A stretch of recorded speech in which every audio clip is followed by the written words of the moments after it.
Assalamualaikum warahmatullahi wabarakatuh. Pada kesempatan kali ini saya akan menjelaskan materi yang berikutnya, yakni tentang mekanisme penguatan material atau dalam istilah Inggrisnya itu adalah strengthening mechanism. Nah, mekanisme penguatan material yang dimaksud di sini adalah mekanisme penguatan untuk material logam. Jadi sekali lagi adalah mekanisme penguatan untuk material logam. Oke, langsung saja saya jelaskan materinya. Kita mulai materinya dari strengthening atau penguatan. Jadi di dalam sebuah material logam itu, di dalam engineering alloy atau material logam di dalam ilmu engineering atau di bidang teknik itu selalulah didesain untuk memiliki properties atau memiliki kekuatan yang baik gitu. Dan di sini dikatakan memiliki kekuatan yang tinggi atau maksimum, tetapi juga didesain dengan memiliki keuletan yang cukup dan juga dengan ketangguhan yang baik gitu. Jadi tidak serta-merta hanya memiliki kekuatan yang tinggi saja, tapi bagaimana duktilitas dan toughness-nya itu juga harus diperhatikan. Tapi itu juga nanti tergantung pada mau digunakan untuk apa material tersebut.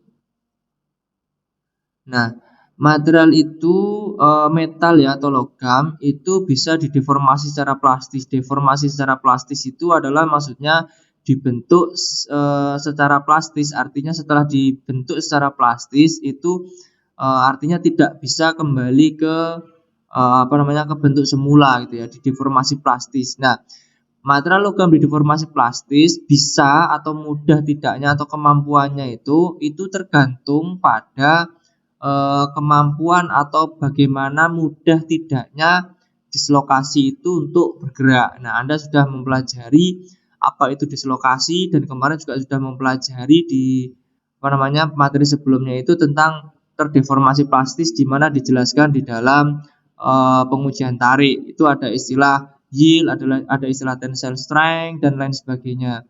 Nah, jadi maksudnya di sini adalah di poin kedua itu material logam itu bisa dibentuk gitu ya, ditekuk-tekuk katakanlah begitu.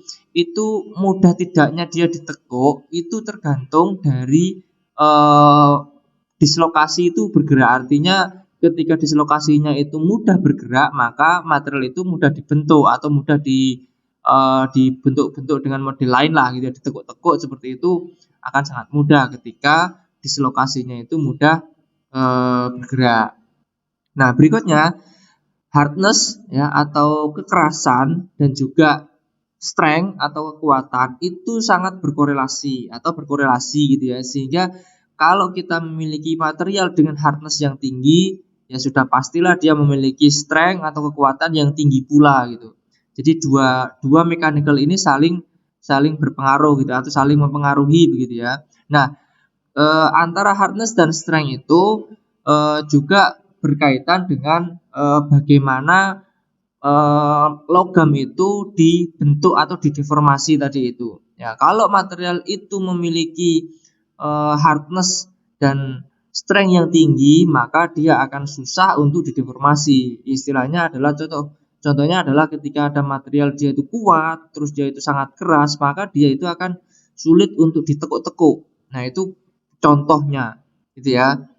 Nah, kemudian di situ dijelaskan kalau misalkan kita mereduksi atau mengurangi dislokasi untuk bergerak, maka material itu akan naik gitu ya.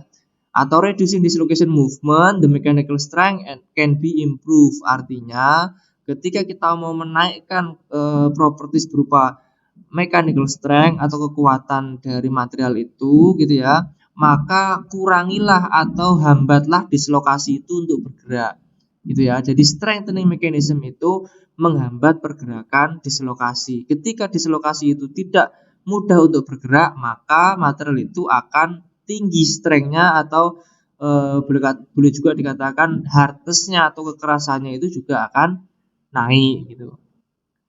Nah, di poin berikutnya itu, poin yang paling bawah itu, jika dislokasinya itu dikatakan di situ mudah bergerak gitu atau unhindered istilahnya itu, jadi ikatannya tidak kuat gitu ya, maka material itu akan bersifat soft gitu ya, atau lunak dan sangat mudah dideformasi. Deformasi itu kalau kita gambarkan yang ditekuk-tekuk seperti itu, itulah deformasi gitu. Misalkan ada material batangan begitu, ada tekuk, ada bending, ada tekuk-tekuk begitu mudah, maka itu dikatakan material itu soft atau lunak. Nah, kenapa dia bisa soft atau lunak? Itu karena dislokasinya itu sangat mudah bergerak, atau ikatan atom yang atau ikatan kristal yang di dalam materialnya itu dia unhindered atau tidak terjadi ikatan yang cukup kuat begitu. Nah, masih sama tentang strengthening atau pendahuluan dulu gitu ya. Plastic deformation depend on the ability of the solution to move. Jadi sama seperti yang sudah saya jelaskan di slide sebelumnya tadi, bahwa mudah tidaknya material itu dideformasi itu tergantung dari bagaimana dislokasi itu bergerak. Semakin mudah dislokasi bergerak, maka material itu semakin mudah pula untuk dilakukan deformasi. Nah, kemudian all strengthening mechanism gitu ya, itu semuanya gitu ya, semua dari mekanisme penguatan itu adalah membatasi pergerakan dari dislokasi. Ingat ya, bahwa poin penting di dalam materi strengthening mechanism ini adalah semua mekanisme penguatan ya, itu caranya dengan membatasi dislokasi untuk tidak bergerak. Jadi semakin sulit dislokasi bergerak, maka material itu akan semakin kuat ya, boleh dikatakan seperti itu.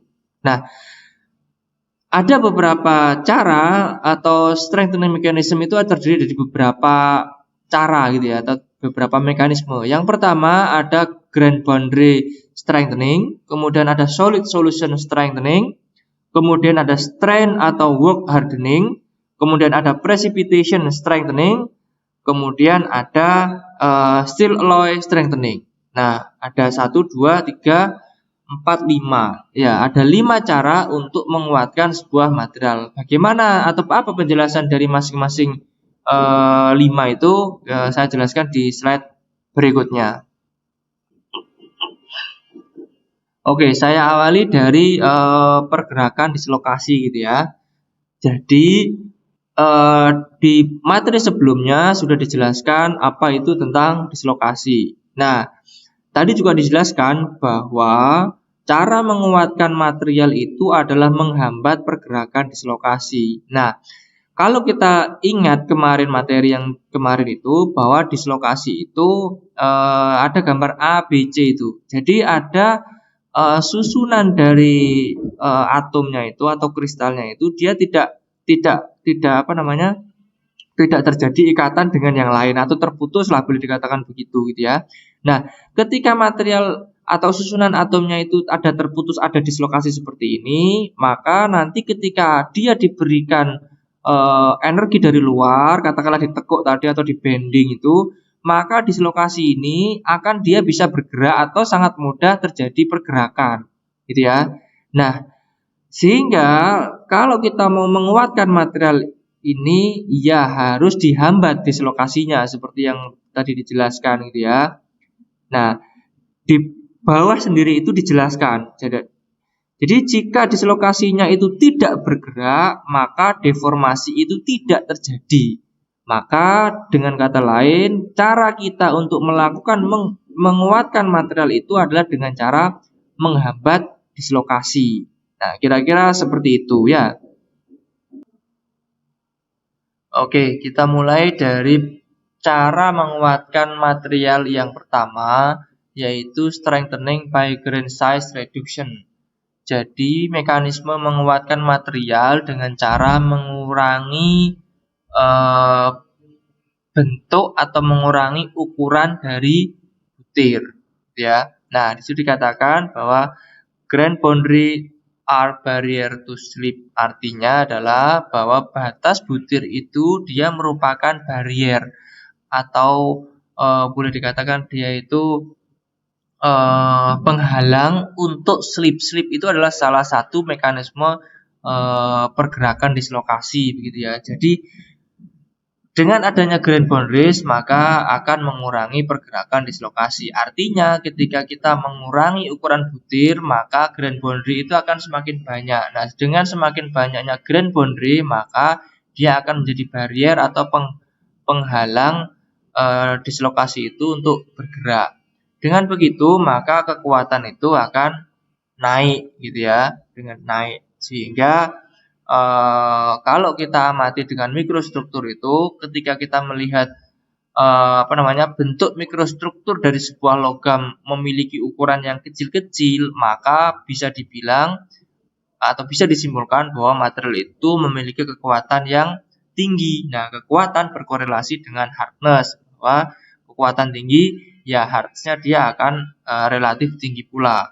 Nah, di situ dijelaskan ada rumus gitu ya, Helmholtz equation. Itu adalah rumus yang menunjukkan bagaimana keterkaitan antara kekuatan yield gitu ya dengan ukuran butir. Ya, itu ada rumusnya bahwa yield itu bisa dihitung gitu ya berdasarkan dari D-nya itu atau diameter dari butiran itu gitu ya. Jadi semakin kecil dia ukurannya, maka yield-nya itu akan semakin besar sesuai dengan rumus tersebut. Nah, ini adalah contoh ada grafik bagaimana keterkaitan antara ukuran butiran dengan kekuatan yield-nya. Nah, di grafik itu atau di gambar itu gitu ya, itu di bagian atas dan bawah itu ada ukuran atau D-nya itu gitu ya. Kalau di atas itu adalah grain size atau D-nya dalam milimeter. Kalau kita lihat semakin ke kanan itu kan diameternya semakin kecil. Nah, semakin kecil diameter tersebut, maka yield strength yang ditunjukkan di sebelah kiri gambar itu dia akan semakin naik gitu ya. Gambarnya itu grafiknya semakin naik. Jadi semakin kecil ukuran butirnya itu dia akan semakin naik. Kalau yang bawah itu adalah D pangkat setengah atau akar diameternya itu. Jadi sama saja sebenarnya. Kalau yang sebelah kanan dia adalah satuannya adalah KSI dan sebelah kiri adalah MPa. Nah, kita lihat bahwa ketika diameter size dari grainnya itu kecil, maka yield strength-nya dia akan naik. Itu adalah salah satu contoh di material 70Cu 30Zn atau brass alloy. Ya. Nah, kemudian bagaimana cara untuk mengurangi ukuran butir? Di sini ada beberapa cara yang bisa dilakukan untuk mengurangi ukuran dari butiran. Yang pertama, dia increase rate of solidification. Jadi maksudnya adalah mempercepat laju pendinginan saat proses pembuatannya gitu ya. Jadi ketika kita meningkatkan laju dari pendinginan, maka dia akan cenderung memiliki grain size yang kecil gitu ya. Kemudian yang kedua, bisa juga dengan dilakukan deformasi secara plastis tetapi tidak dilakukan dengan kondisi dingin, artinya dia followed by an appropriate heat treatment, artinya dalam melakukan proses plastic deformation atau membentuk secara plastisnya itu harus diikuti atau harus dibarengi dengan panas, sehingga dengan cara tersebut maka butiran itu juga akan kecil gitu ya. Kemudian cara yang ketiga adalah menambahkan grain refiner. Contohnya adalah titanium boron atau TiB. Nah, pemberian grain refiner ini adalah saat material itu dalam kondisi cair gitu ya atau dalam proses pembuatannya. Nah, grain refiner itu berfungsi untuk memperbanyak nuklei atau inti saat solidifikasi, sehingga ketika terjadi proses solidifikasi atau terjadi proses pembekuan karena nukleinya itu sangat banyak atau banyak begitu ya, maka nanti dia akan ukuran butirnya itu mengecil gitu. Kapan hari sudah dijelaskan di materi sebelumnya bahwa dengan nuklei yang banyak itu maka ukuran butirnya itu akan cenderung kecil, sehingga dengan ukuran yang kecil itu membuat material lebih kuat. Nah, kemudian cara yang keempat adalah dengan thermomechanical treatment atau istilahnya TMT gitu ya. itu adalah dengan cara melakukan deformasi pada kondisi panas gitu ya, di mana dalam proses pendinginannya itu dikontrol. Jadi dia dilakukan pelaku panas atau proses panas gitu ya di termomekanik, artinya diubah bentuknya itu secara mekanikal dan dalam kondisi panas. Nah, sehingga dalam kondisi tersebut maka besi gamanya itu dia akan berubah menjadi alfa dengan minimum grain growth. Artinya minimum grain growth itu adalah sedikit sekali butiran yang mengalami pertumbuhan butir. Artinya memang di proses ini itu dikontrol gitu ya, bagaimana bentuk butiran itu agar dijaga selalu kecil gitu. Nah, bagaimana cara menjaganya, yaitu di thermomechanical, ada panas di situ sehingga bentuk butiran itu tetap kecil gitu ya. Berikutnya adalah cara yang kedua untuk menguatkan material, yaitu dengan solid solution strengthening. Jadi solid solution itu di materi struktur kristal dulu juga sudah pernah disinggung gitu ya, bahwa sebenarnya ini merupakan salah satu dari cacat kristal kan gitu. Ada impurities, nanti ada caranya dengan substitusi maupun interdisi gitu ya, bahwa ketika dia ada impurities gitu ya, itu akan membuat susunan atom itu terdistorsi atau dia mengalami stres di situ atau generate stress gitu ya. Jadi ketika material itu, atau kalau kita lihat di dalam struktur atomnya terjadi impurities atau ada unsur pengotor begitu, pengotor dalam hal ini itu ada atom lain menyusup gitu ya, entah nanti dengan substitusi atau intersisi, maka sebenarnya di dalam susunan kristal di dalam atomnya itu dia terjadi distorsi atau terjadi desakan lah, bisa desakan, bisa, artinya di situ akan terjadi internal stress di dalam susunan kristalnya itu. Nah, stres sendiri itu akan memproduksi atau akan menyebabkan barrier untuk dislokasi itu tidak bergerak itu. Jadi dia itu merupakan ketika material atau ketika susunan atomnya itu ada stres gitu ya, maka sebenarnya stres itu dia adalah barrier atau penghalang untuk dislokasi. Maka dengan adanya penghalang itu ya dislokasinya akan sulit untuk bergerak. Nah, disitu dicontohkan ada small substitutional impurities, artinya ketika ada penyusupan atom gitu ya, atau atom yang menyusup di situ ya, atau substitusional gitu ya, menggantikan atom yang lain di situ dengan ukuran yang lebih kecil, maka kalau kita lihat di situ juga akan terjadi stres gitu ya. Jadi impurities yang ada di gambar yang kiri itu dia akan menyebabkan stres gitu ya. Jadi boleh dikatakan ketika ada stres di situ ya, maka dia akan sulit untuk melakukan, atau dislokasi akan sulit untuk bergerak, kira-kira begitu.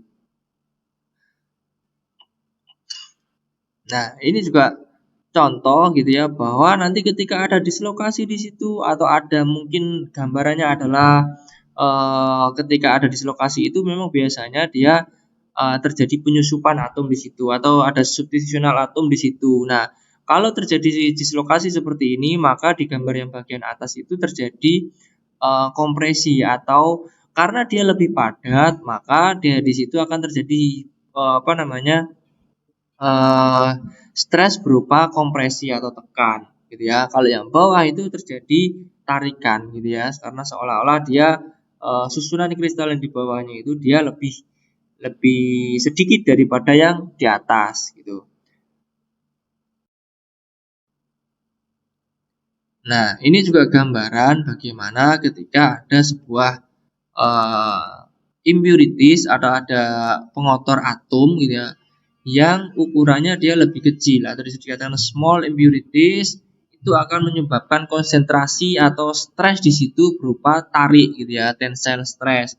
Jadi seolah-olah susunan kristal yang di sekitaran atom penyusup itu atau impurities itu, dia akan seolah-olah tertarik menuju ke adanya impurities itu. Nah, di situ kan pasti kalau ada ukuran yang lebih kecil gitu ya di situ, maka itu akan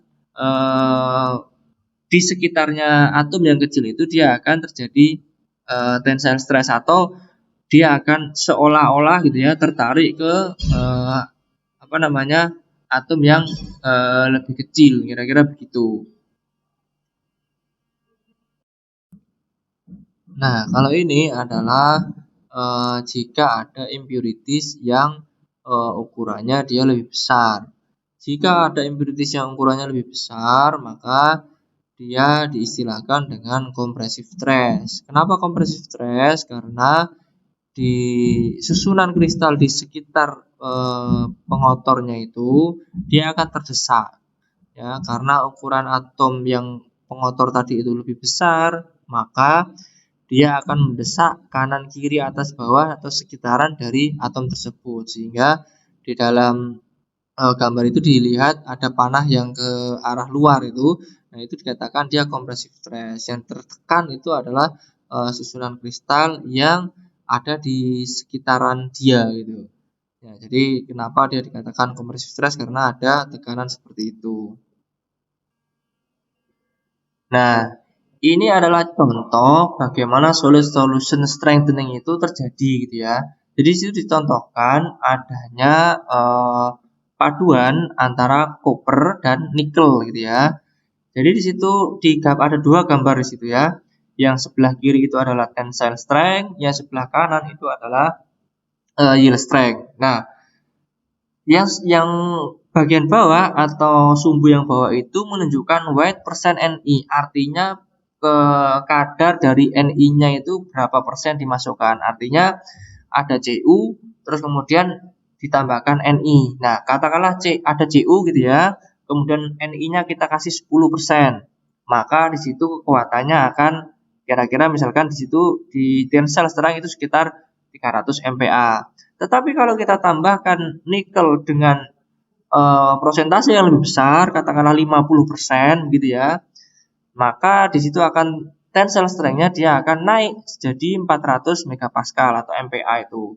Nah, di situ menjelaskan bahwa kalau Cooper saja, Cooper murni gitu ya, hanya terdiri dari material Cooper saja, itu kekuatannya dia akan rendah. Misalkan di tensile strength itu kalau Cooper murni berarti kan weight Ni-nya atau persen Ni-nya kan 0. Berarti itu Cu murni. Nah, di situ hanya sekitar ya boleh kira-kira 200-an 200 atau 210 gitu ya MPa. Tetapi kalau kita tambahkan Ni tambah besar sampai kita gambarkan misalkan sampai 50% nikel gitu ya, maka di situ kekuatan tariknya dia akan naik gitu ya, naik cukup signifikan. Nah, kenapa bisa naik? Karena di dalam kopernya sendiri tadi itu menyusuplah si atom-atom dari nikel gitu kan, menyusup. Nah, di situ sehingga karena ada penyusupan atau adanya impurities berupa atom Ni itu, maka dislokasi yang ada itu akan sulit untuk bergerak, sehingga kekuatan atau propertiesnya itu dia akan naik gitu ya, atau allowing increase yield-nya, kemudian tensile strength-nya juga dia akan naik gitu ya. Jadi itu merupakan contoh bahwa ketika diberikan unsur yang lain atau elemen lain, maka itu bisa menguatkan material. Kenapa? Karena secara struktur kristal dia akan menjadi menyusup gitu ya, baik dengan cara substitusi maupun intersisi. Nah, karena adanya menyusup itu, maka dia akan terjadi internal stress di dalam struktur kristal, di dalam struktur kristal tersebut. Nah, karena ada stres itu, maka dislokasi itu akan sulit untuk bergerak. Seperti itu penjelasan dari solid solution strengthening. Nah, berikutnya adalah cara menguatkan material yang ketiga, yakni dengan cara strain work hardening gitu ya, atau strain hardening orang bilang. Ada juga yang mengatakan cold working gitu ya. Nah, jadi strain hardening itu adalah material itu dideformasi secara plastis gitu ya dalam keadaan dingin. Nah, boleh dikatakan begitu. Jadi ketika kita sudah melakukan strain hardening, maka material itu akan sedikit sekali keuletannya gitu ya. tapi kekerasan dan kekuatannya dia cukup tinggi gitu. Nah, seperti apa strength work hardening itu? Strength work hardening itu bisa digambarkan dengan persentase dari cold work ya, atau CW itu, cold working. Jadi pekerjaan dingin. Jadi ada rumusnya itu bahwa persen cold working itu adalah A0 min AD gitu ya, dibagi dengan A0 kali 100%. Itu hanya hitungan saja sebenarnya. Nanti penggambarannya adalah bahwa sebenarnya ukuran dari material itu diperkecil gitulah kira-kira ya, sehingga dengan ukuran penampangnya itu diperkecil maka dia akan menjadi lebih kuat gitu. Nah, ini penjelasan lain mengenai strength work hardening. Jadi yang dimaksud dengan strength work hardening itu adalah tadi yang bilang pengerjaan proses dingin. Artinya material itu dibentuk dalam kondisi dingin gitu ya. Jadi yang dimaksud tadi ada rumus itu adalah penampang melintangnya itu dia dikecilkan gitu ya. Penampang melintangnya itu diperkecil dengan cara apa? Misalnya dengan cara di roll gitu ya. Nanti di slide berikutnya ada gambarnya gitu. Jadi intinya adalah bahwa material logam gitu ya, kalau kita gambarkan itu diperkecil ukurannya atau dimampatkan gitu ya, dari tebal, katakanlah tebalnya misalkan awalnya 10 gitu, dipipihkan lagi menjadi 5. Nah, maka proses itu disebut strength hardening atau work hardening gitu ya. Jadi dia dipaksa untuk terdistorsi gitu ya, dan mengalami deformasi secara plastis. Jadi setelah dipipihkan menjadi ukuran 5 mili, maka dia ya tidak kembali lagi gitu ya, ukuran 5 mili itu gitu. Nah, itulah yang menyebabkan nanti dia dinamakan strength work hardening gitu ya, dipipihkan itu gitu.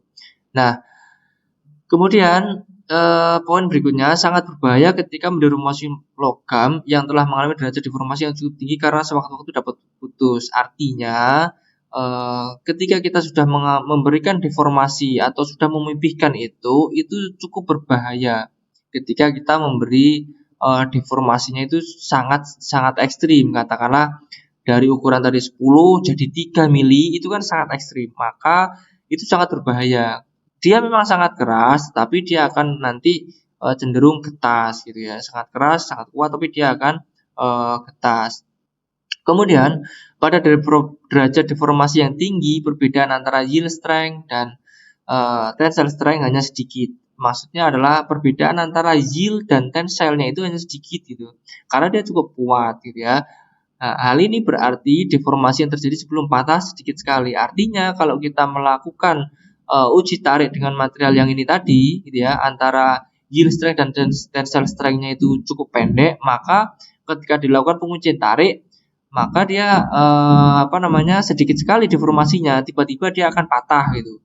Nah, itu menunjukkan bahwa material itu memiliki keuletan yang rendah gitu ya. Karena kita tarik, dia tidak molor dulu, tiba-tiba langsung patah. Nah, itu menunjukkan bahwa material itu memiliki keuletan yang rendah.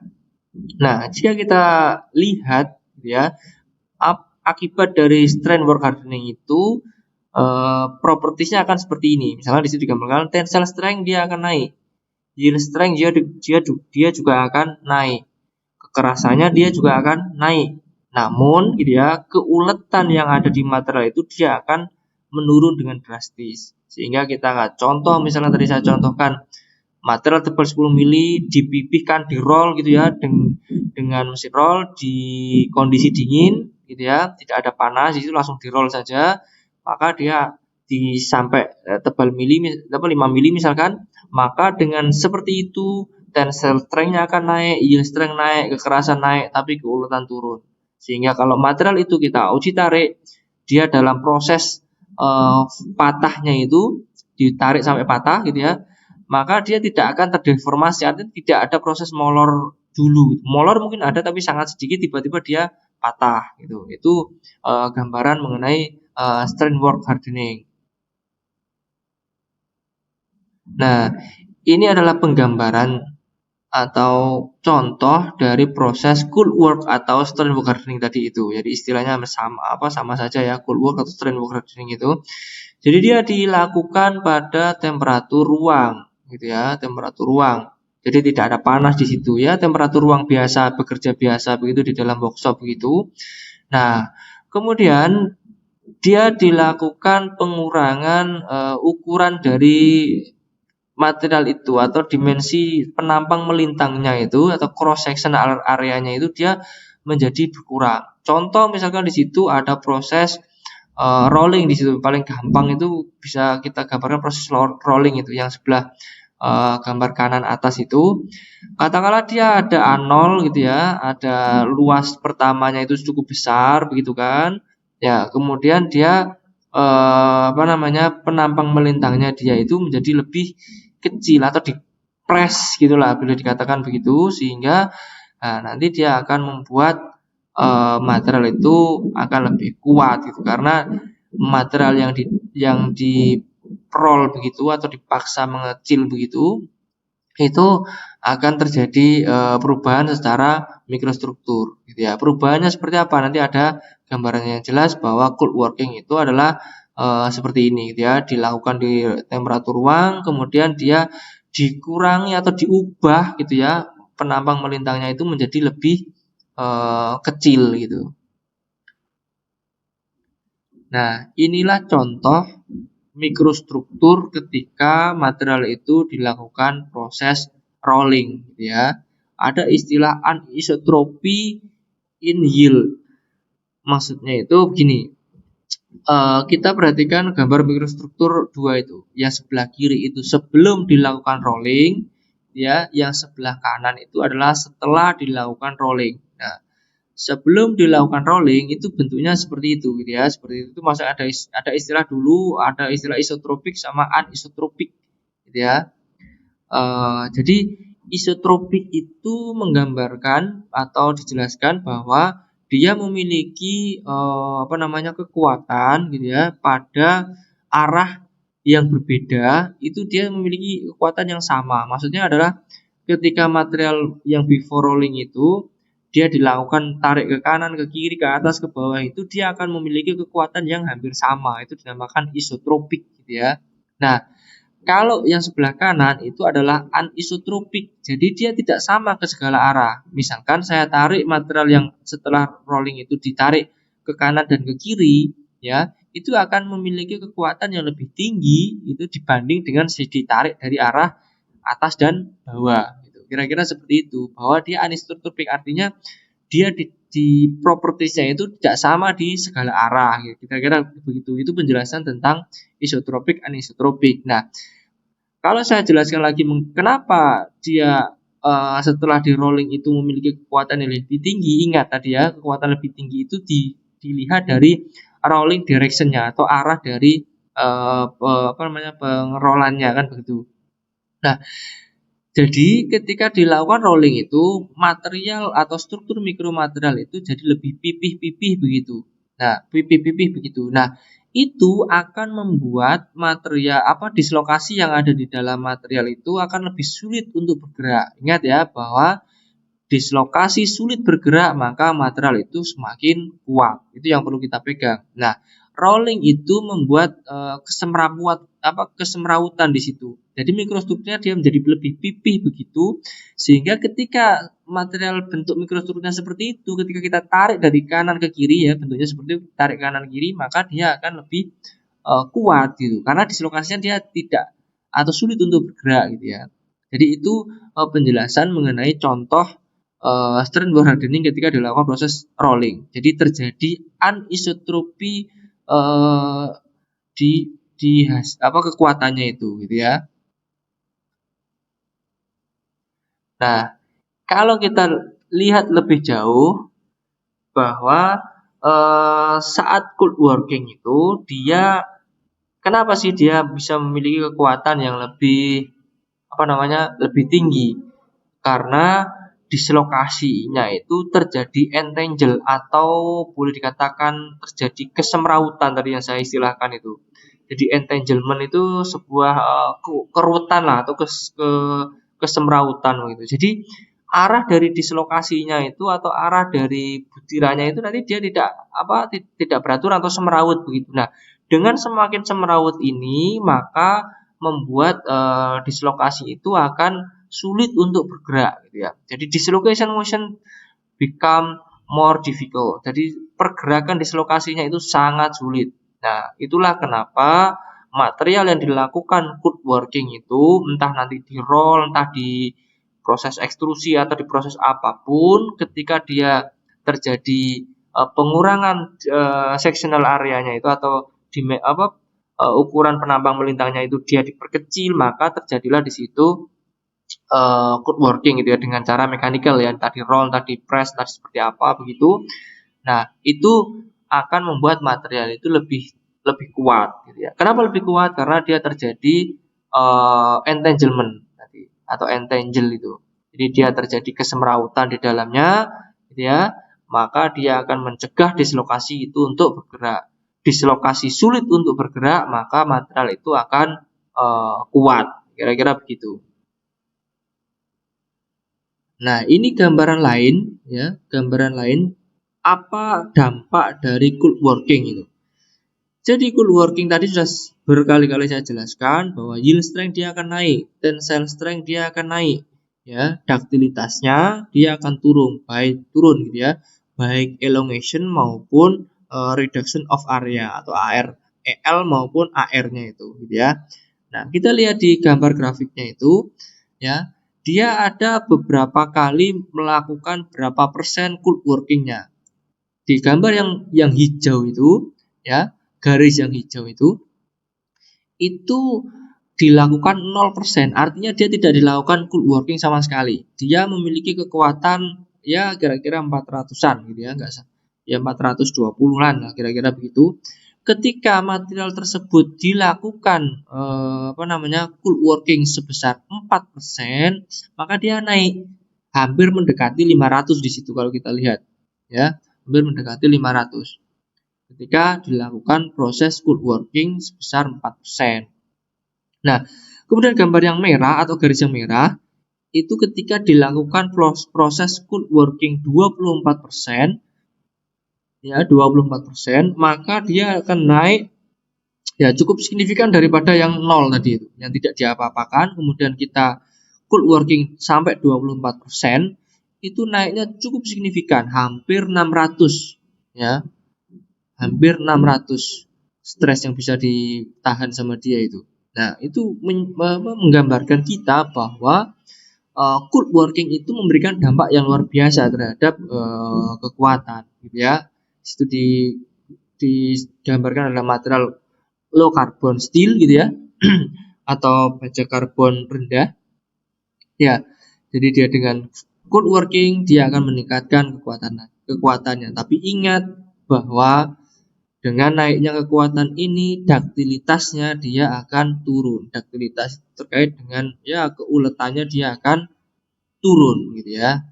Nah, keuletan turun maka dia akan bersifat getas atau rapuh gitulah kira-kira. Rapuh dalam hal ini tuh bukan rapuh yang gampang untuk dihancurkan gitu bukannya, tetapi rapuhnya di situ maksudnya adalah getasnya itu. Jadi ketika ditarik dia tidak terjadi deformasi, tiba-tiba dia patah. Kira-kira seperti itu. Nah, ini contoh material yang dilakukan woodworking gitu ya. Nah, di situ ada contoh diameter awalnya itu dia adalah 15,2, kemudian di woodworking dia menjadi 12,2. Apakah yang terjadi dengan tensile strength dan ductilitasnya setelah di woodworking? Nah, ini kita ada pertanyaan seperti itu. Yang jelas sudah dijelaskan di awal tadi atau di slide sebelumnya tadi bahwa dengan woodworking strength akan naik, ductilitas dia akan turun ya. Kira-kira seperti itu. Kita lihat di slide berikutnya hasilnya seperti apa. Nah, ini hasil dari ketika ada material tadi itu ya, material dari contoh tadi itu dilakukan woodworking sebesar 35,5 Jadi tadi itu ketika kita ubah diameter 15, tadi menjadi 12, itu ternyata ketika kita hitung berapa persen cold workingnya itu adalah sebesar 35,6%. Nah, kita lihat ada 3 grafik di situ ya. Ada grafik yang sebelah kiri sendiri itu adalah yield strength, yang tengah adalah tensile strength, yang paling kanan adalah ductilitas atau di situ digambarkan dengan elongation. Nah, kalau kita lihat di situ ada grafik gitu ya, 35% itu ya kira-kira ada garis biru itu yang yield strength ya, kira-kira lah itu seperti itu. Maka dia kekuatannya adalah sekitar 300 MPa ya. Nah, kalau tensile strength-nya gitu ya, kita lihat dengan cold working sebesar 35%, maka dia akan terjadi tensile strength-nya sekitar 340 MPa. Nah, intinya bahwa ini dia akan naik. Anda lihat di grafik atau bukan grafik, di sumbu yang bawah itu ada persen cold work-nya. Berapa persen pengerjaan dingin yang dilakukan ya. Di situ ada garisnya itu bahwa kalau kita lihat semakin besar persentase cold work-nya, dia propertiesnya akan semakin naik gitu ya.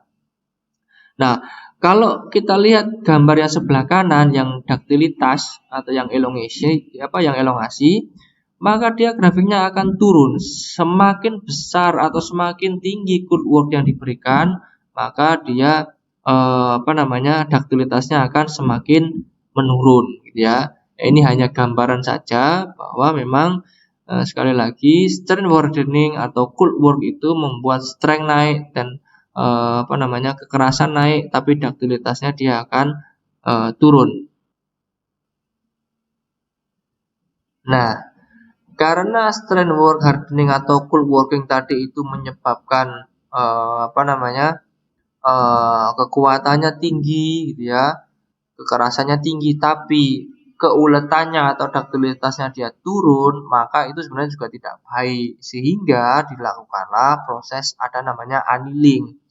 Jadi annealing itu adalah proses memanaskan material gitu ya, sedikit di atas temperatur rekristalisasi, kemudian setelah dipanaskan itu didinginkan. Apa tujuannya?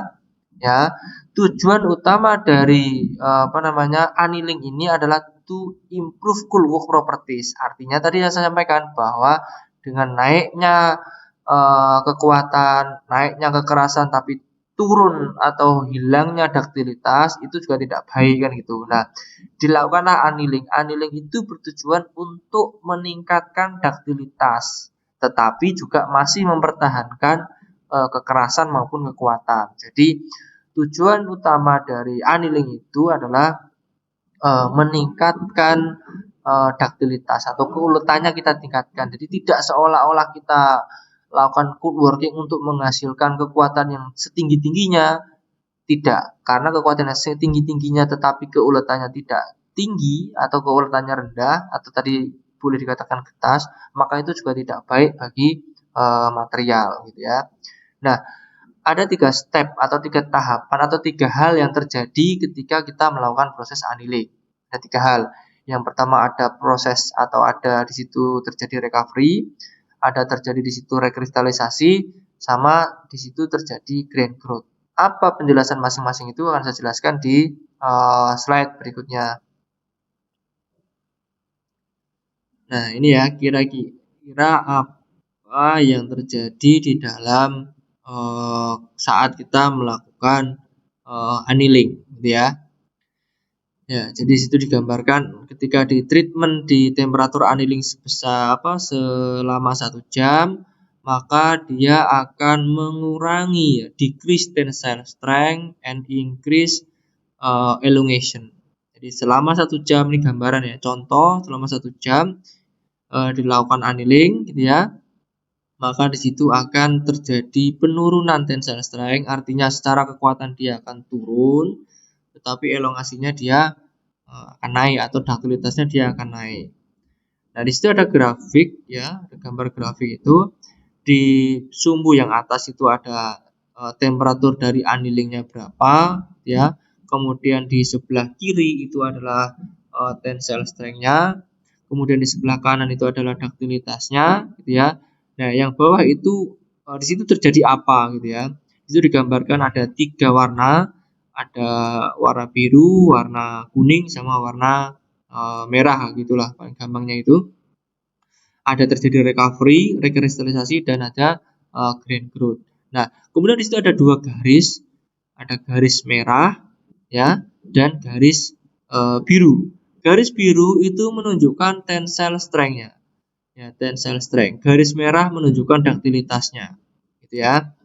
Nah, kalau kita lakukan annealing selama 1 jam tadi itu, gitu ya, pada temperatur anneal itu, maka si tensile strength-nya itu dia akan turun, ya, dia akan turun, ya, kemudian ductilitasnya dia akan naik, gitu ya. Nah, itu ada gambarnya seperti itu.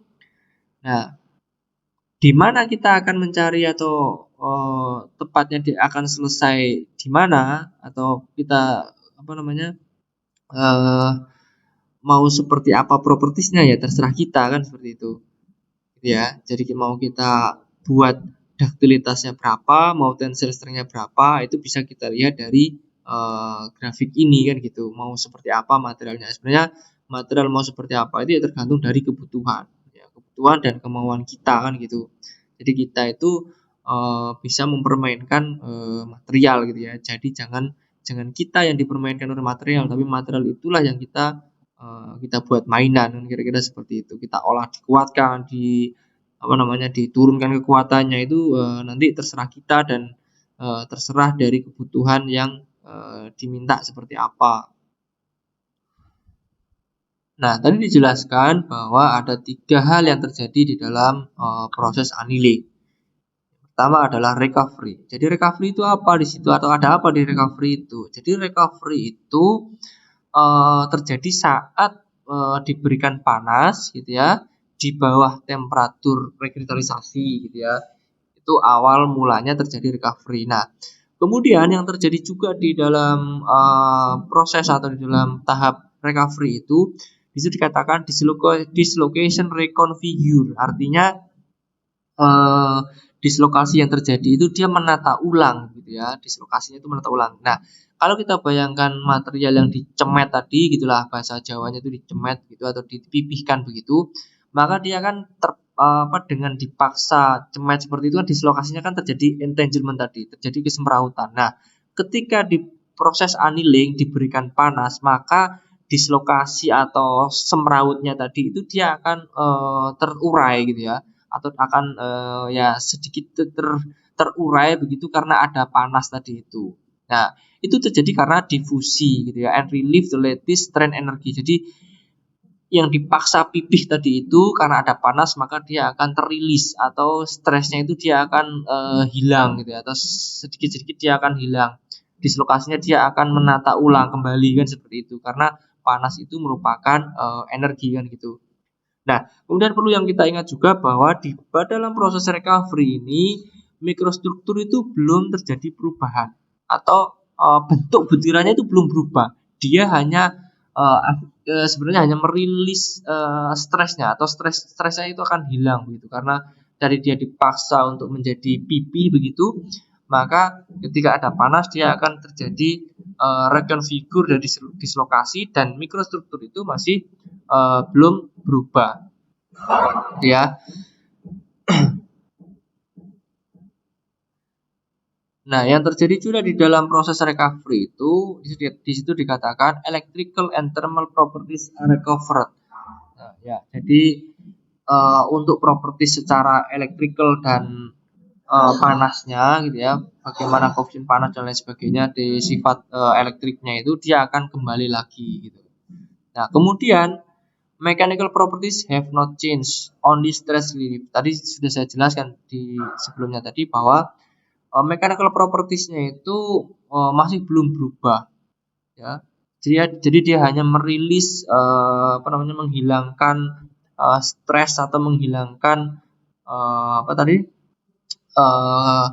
reconfigure dislocation. Ya, kira-kira seperti itulah. Itu yang terjadi di proses recovery gitu ya. Nah, kemudian yang berikutnya adalah terjadi rekristalisasi gitu ya.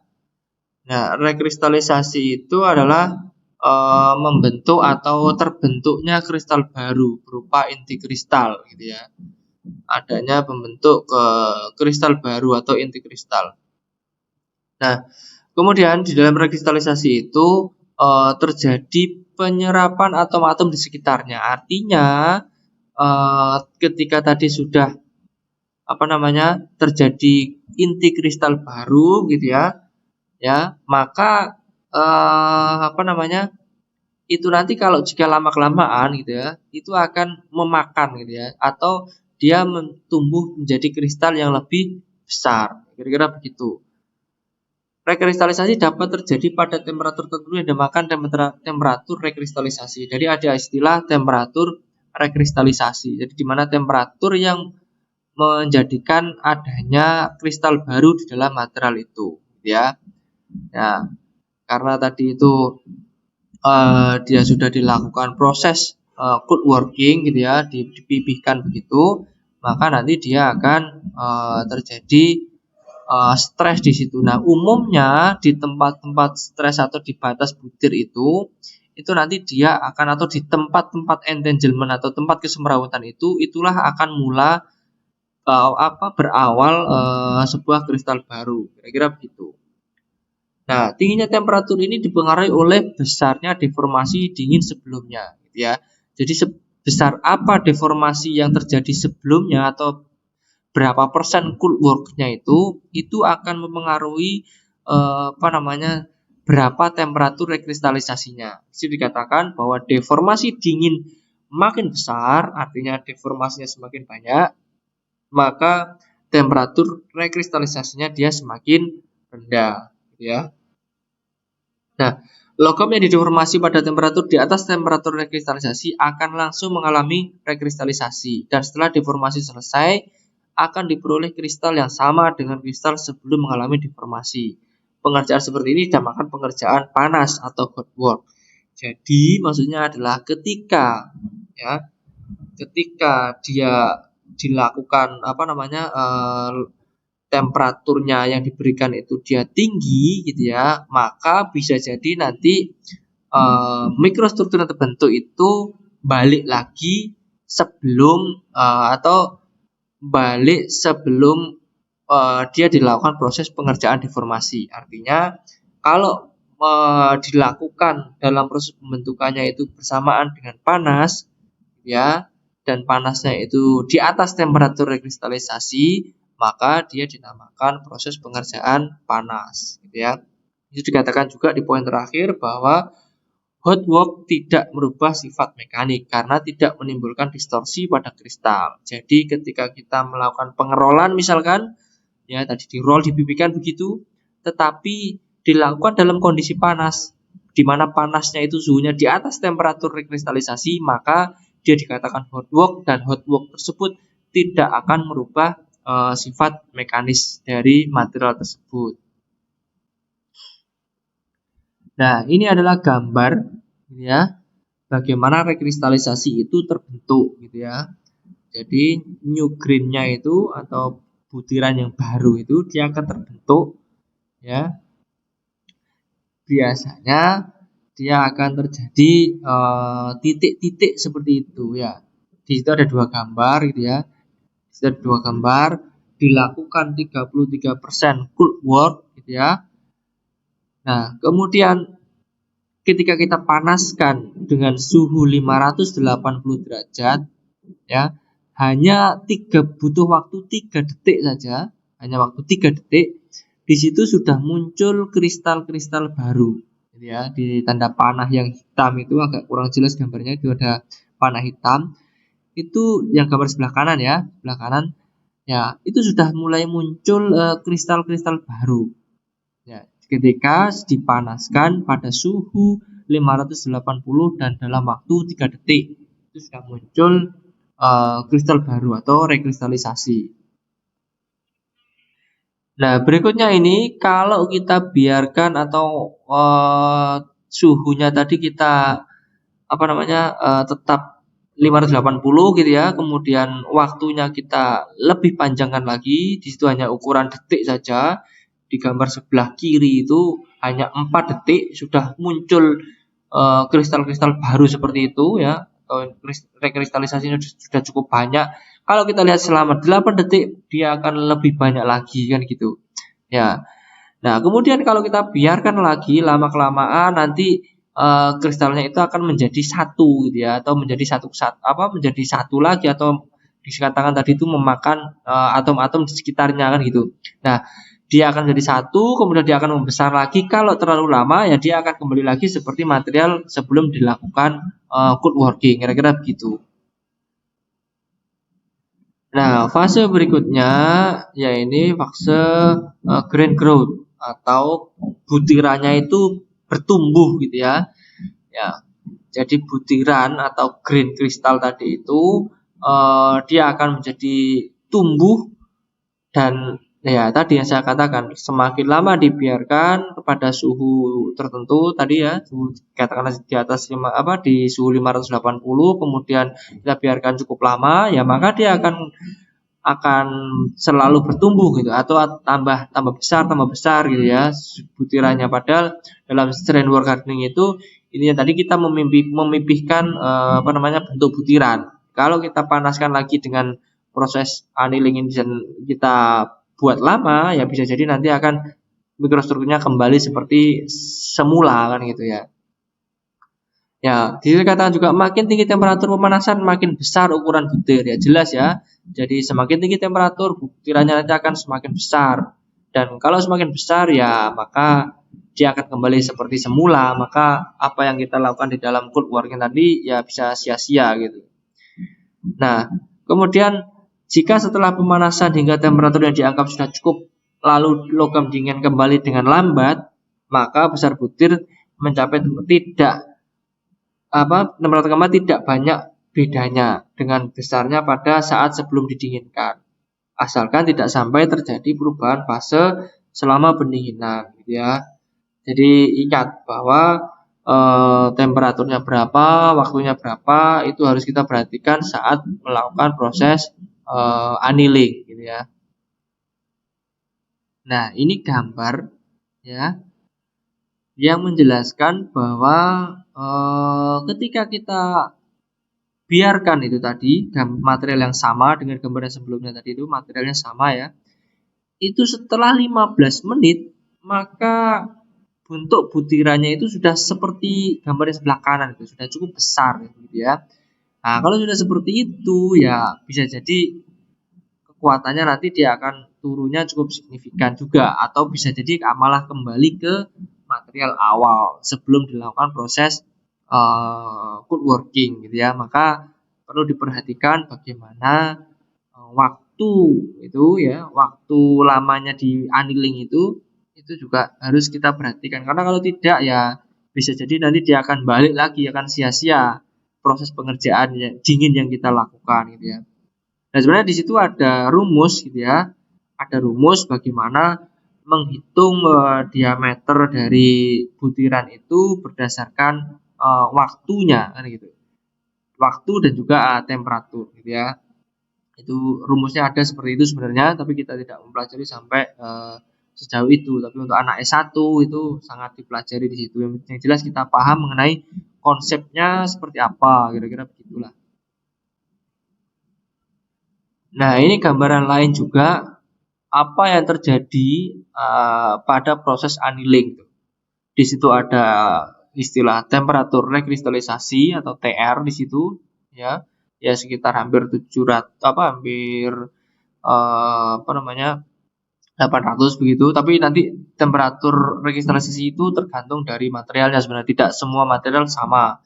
Ya, nah, kalau kita lihat gambar yang atas itu bahwa tadi sudah dijelaskan juga ya di slide-slide sebelumnya, tadi ada tensile strength-nya dia akan turun, kemudian ductilitasnya dia akan naik. Nah, yang terjadi sebenarnya di dalam mikrostruktur itu bisa dilihat di gambar yang bawah itu yang bisa menggambarkan yang paling enak itu. Jadi Yang sebelah kiri itu adalah bentuk butirannya, dia akan pipih-pipih begitu. Ya, pipih-pipih begitu yang sebelah kiri. Ya, itu gambaran mikrostruktur ketika selesai dilakukan cool work atau selesai dilakukan pekerjaan dingin. Kemudian ketika dia dipanaskan sampai terjadilah new grain kan gitu. Jadi dari kiri ke kanan kita lihat mulai muncul butiran-butiran. Semakin ke kanan lagi dia akan muncul atau butiran yang ada itu semakin bertumbuh dan akhirnya dia yang paling kanan itu dia akan semakin semakin membesar gitu ya.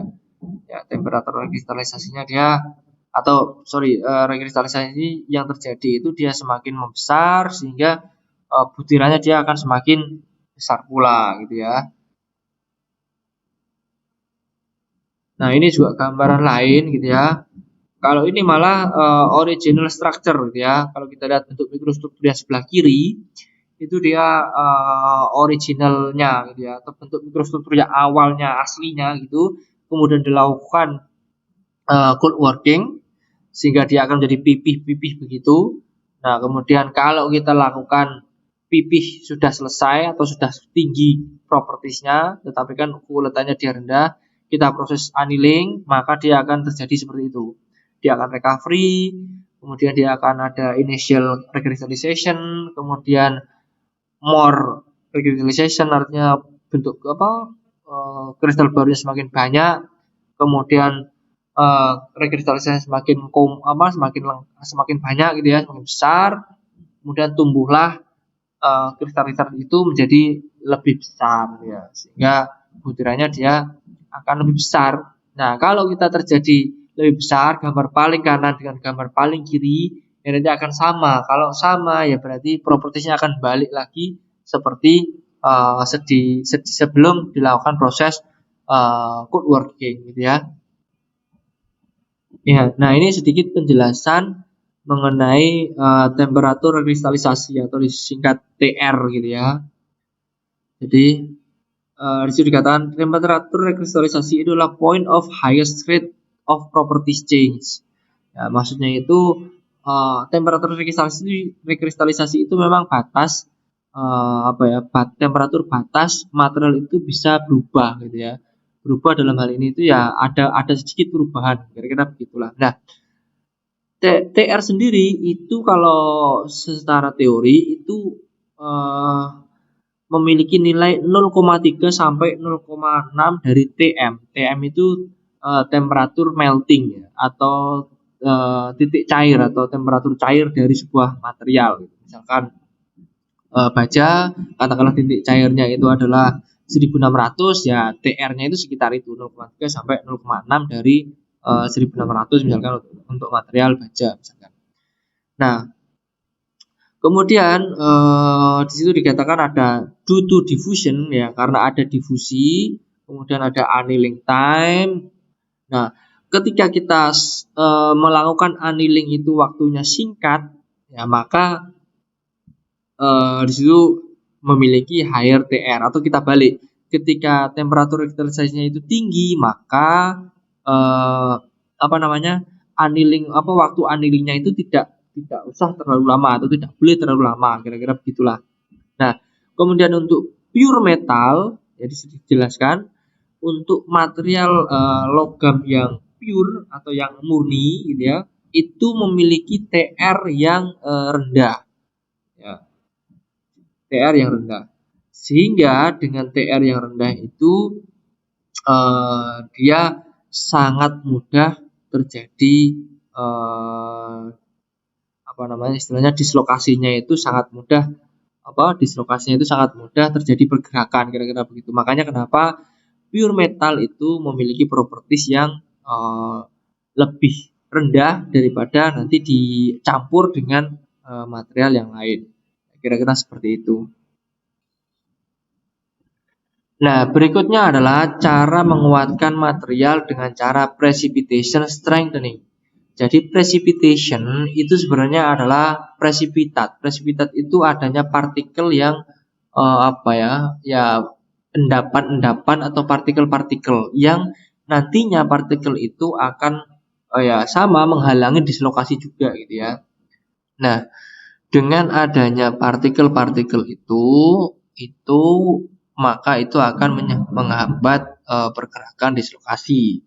Nah, menghambat pergerakan dislokasi itu akan menaikkan kekuatan yield dan juga tensilnya. Ya kira-kira seperti itulah, karena sama semua sebenarnya, bahwa menguatkan material logam itu ya menghambat dislokasi kan gitu.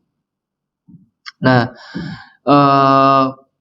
precipitation itu juga bisa digambarkan dengan adanya fasa atau bentuk butiran yang nantinya sangat kecil dan itu terdisperse atau tersebar gitu ya. Kalau kita lihat misalkan ada mikrostruktur, kita amati gitu ya, itu di situ ada endapan-endapan yang tersebar cukup banyak, misalkan merata gitu ya, tersebar merata begitu, maka di situ juga akan menyebabkan kekuatannya akan naik karena partikel itu atau endapan-endapan itu akan menjadi penghalang untuk dislokasi bergerak.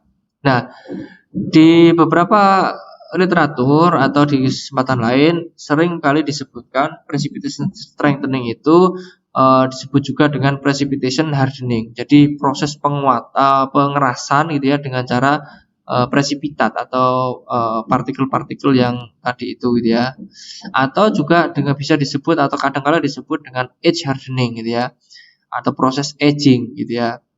Nah, contohnya itu beberapa material yang umumnya terjadi proses penguatan berupa edging itu adalah AlCu gitu ya, CuBe, CuS, MgAl gitu ya, dan juga stainless steel itu juga ada yang melakukan penguatannya itu dengan edge hardening.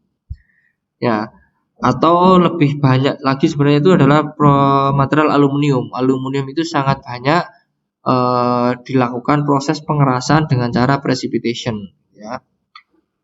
Di situ digambarkan AlCu adalah contoh dari alloy yang memiliki penguatan precipitation dengan baik gitu ya. Itu contohkan ada Al dan 4% Cu itu memiliki contoh memiliki precipitation strengthening yang baik gitu.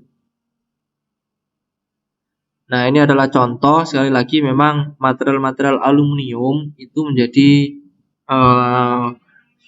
gambaran yang banyak tentang atau contoh yang banyak tentang bagaimana precipitation itu diaplikasikan gitu. Di situ dikatakan ada ya intinya untuk pesawat lah. Aluminium itu kan sebanyak dipakai untuk di pesawat. Jadi di pesawat itu ada aluminium. Nah, aluminium yang ada itu biasanya dilakukan penguatan dengan cara precipitation. Nah, gambarnya itu bisa Anda lihat di yang bawah itu. Nah, bahwa ada aluminium itu ya, ada aluminium, di situ ada titik-titik hitam atau ya partikel atau endapan-endapan hitam. Endapan-endapan itu akan menyebabkan dislokasi itu akan sulit untuk bergerak. Nah, simpel saja sebenarnya, karena di situ ada endapan, maka endapan itu akan menjadi penghalang gitu ya. Ya, semakin banyak atau semakin terdisperse si partikel-partikel itu, maka semakin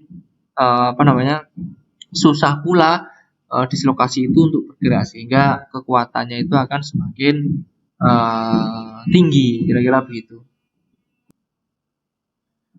Oke, itu tadi penjelasan dari saya mengenai materi strengthening mechanism atau mekanisme penguatan material. Sebenarnya masih ada satu cara, yaitu steel alloy strengthening. Jadi steel alloy strengthening itu maksudnya adalah, kenapa tidak saya jelaskan, karena itu sebenarnya sama mekanismenya dengan solid solution strengthening, yakni nanti bahwa steel alloy maksudnya itu baja paduan atau paduan lah intinya itu. Jadi intinya sama sebenarnya dengan solid solution, bahwa logam atau unsur logam tertentu itu dipadukan dengan apa gitu ya. Namanya alloy itu adalah paduan, dipaduan. Tapi secara prinsip dia itu penjelasannya sama dengan solid solution strengthening. Jadi sama sebenarnya. Jadi di situ ada paduan apa gitu ya, atau material apa ditambahkan dengan apa, artinya itu dipadukan, steel alloy paduan gitu ya. Maka secara prinsip penjelasannya itu sama dengan solid solution strengthening. Ya, itu sehingga tidak ada penjelasan spesifik tentang steel alloy strengthening karena hampir sama dengan solid solution strengthening. Oke, itu tadi penjelasan materi pada kesempatan kali ini. Kurang lebihnya saya mohon maaf. Kalau ada pertanyaan silakan ditanyakan di forum diskusi. Terima kasih atas perhatiannya. Tetap semangat belajar. Assalamualaikum warahmatullahi wabarakatuh.